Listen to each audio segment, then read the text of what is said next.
මට ඒ කාලේ ඉඳලා තියෙන තව ගැටලුවක් තියෙනවා. ඕගොල්ලෝ හිතන ඇති මේ වීඩියෝස් බලනකොට මේ මිනිස්සයාට හැමතිස්සෙම ගැටලු කියලා. එහෙම නෑ.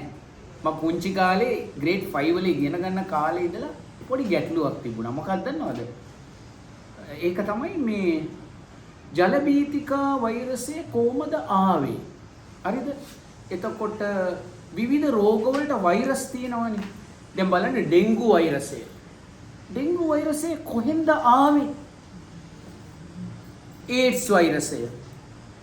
ලෝකයේ අද ගිලගත්ත ලොකු සමාජ රෝගයක් නේ ඒඩ්ස්.